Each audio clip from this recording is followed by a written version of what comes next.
pensamos que es una tremenda oportunidad para las fundaciones, para las organizaciones sociales, que no siempre contamos con los recursos para poner, ¿cierto?, en investigación y en desarrollo de nuestros programas. Y el trabajo que ha hecho Nexo además es fantástico y nos ayuda a poder mirar nuestra realidad también con un ojo crítico, que de cara, ¿cierto?, a poder trabajar por una mejor atención, en este caso en particular de los adultos mayores, pero en otros casos también de todos los usuarios que recibimos todos los días. Surgen varias reacciones, la verdad es que yo ya había leído el estudio y dan ganas de comentar hartas cosas. Me parece que en una primera mirada, lo primero que nos parece interesante es relevar que la variable salud, la variable dependencia o la variable discapacidad, al menos para quienes trabajamos con adultos mayores en situación de pobreza, que es uno de los grupos, ¿cierto?, que tiene que abordar la política, ciertamente no es la única variable ni tampoco es la variable más relevante. A veces uno tiende a pensar, ¿cierto?, que solo el tema de salud es lo relevante cuando se trata de la vejez o de la adultez. Y quienes trabajamos con adultos mayores, y como digo, especialmente con adultos mayores pobres, sabemos que la salud, las condiciones de salud no son la única variable relevante. Eso me parece que es importante como puntualizarlo, de cara, ¿cierto?, a que estamos trabajando en una política pública, que entonces no puede ser solo una política sanitaria, sino que tiene que ser una política sociosanitaria, una política que solo esté centrada en lo sanitario, no va a resolver, por ejemplo, el problema de la soledad.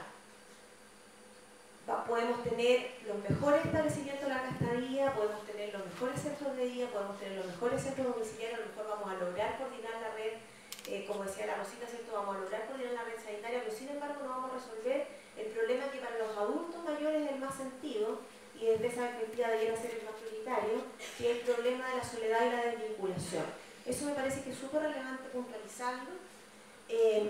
Comentarles que hace varios años atrás, alrededor de unos 8 o 9 años atrás, no me acuerdo exactamente si era el año 2003 o el año 2004, nosotros en el hogar hicimos un estudio que se llamó Radiografía Humana de la Pobreza. Lo hicimos en todos los programas, no solamente de adulto mayor, en los programas que tenemos por infancia, en los programas de educación, en los programas con jóvenes, en todos los programas sociales que tenemos en el país. Y en el caso de los adultos mayores, yo particularmente esperaba, cuando leíamos los resultados del estudio, yo lo que esperaba es que los adultos mayores, quienes eran protagonistas, o sea, los usuarios en este estudio fueron los protagonistas, fueron las voces de ellos evaluando, ¿cierto?, su propia condición. Nosotros esperábamos que la mayor crítica de los adultos mayores fuera la precariedad de los hogares, que les faltaba pasar las camas, que por qué no había mayor, no tengo idea, que mejoráramos la comida. Yo pensaba que la gran mirada de los adultos mayores iba a estar puesta en las condiciones físicas y de atención en términos de las prestaciones que nosotros les entregamos. Y para nuestra sorpresa, para ellos el principal tema fue, igual que en este estudio, la soledad. Ese era su principal dolor, no era la comida, no era el permiso, no era la cama, no era el asistente que no le gustaba o que lo atendía mal, no. Su principal problema, su principal dolor era la soledad. Y esa fue la razón por la que hace estos años, que no me recuerdo exactamente, son alrededor de 8 o 9 años, esa fue la razón por la que nosotros revertimos nuestra oferta programática y pasamos de tener de aproximadamente 6.000 adultos mayores que atendemos, pasamos de tener una mayor oferta concentrada en lo residencial, que había sido nuestra historia, a una mayor oferta concentrada en lo ambulatorio, que fue lo que comenzamos a aprender a propósito de esa historia. Porque lo que los adultos mayores más valoraban era el vínculo. Y cuando uno leía, ¿cierto?, los insumos textuales que salía la entrevista, ellos decían, en mi media agua, y lo decían así, en mi media agua yo tenía piso de tierra. Efectivamente tenía piso de tierra, yo no tenía la comida como la tengo en el hogar, pero tenía a mi perro, tenía a mi vecino, y de alguna manera era mi espacio.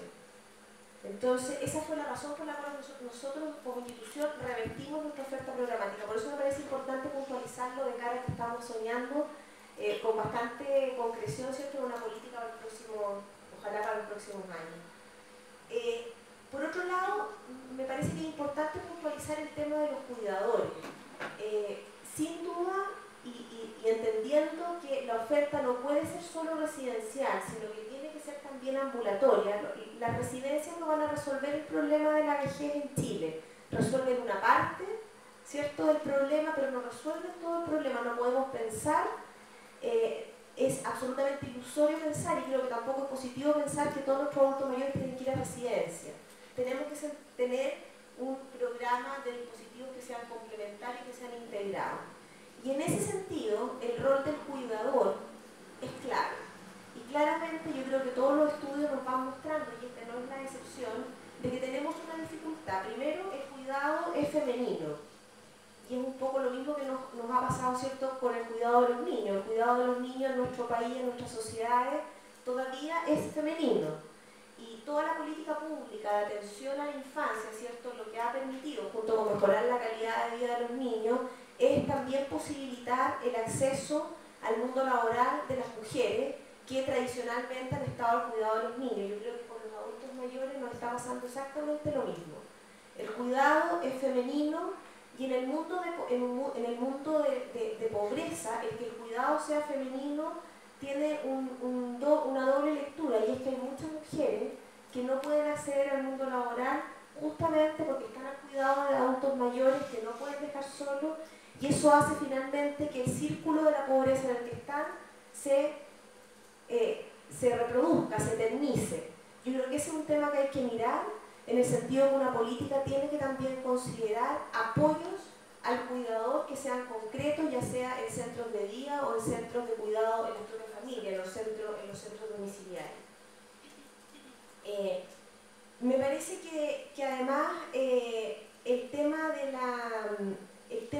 del cuidador, y no solo en su feminización, sino que el tema del cuidador también es clave, porque también está directamente relacionado con la soledad. Estoy pensando en el rol que tiene que tener el cuidador, que no es solo de la mantención o de la prestación del servicio, sino que hay algo en la relación de vínculo que hay que hacer con el adulto mayor, que también hay que probablemente intencionar y seguramente formar. Yo creo que no tenemos todos, no puede ser dado el que sepamos cuidar a los adultos mayores. Probablemente muchos de los adultos mayores que se sienten solos están cuidados desde nuestra perspectiva, sin embargo aún así se siguen sintiendo solos. Algo pasa entonces con esa relación que tenemos que, estoy pensando en las prestaciones nuestras, en nuestra propia realidad de hogares, ¿cierto?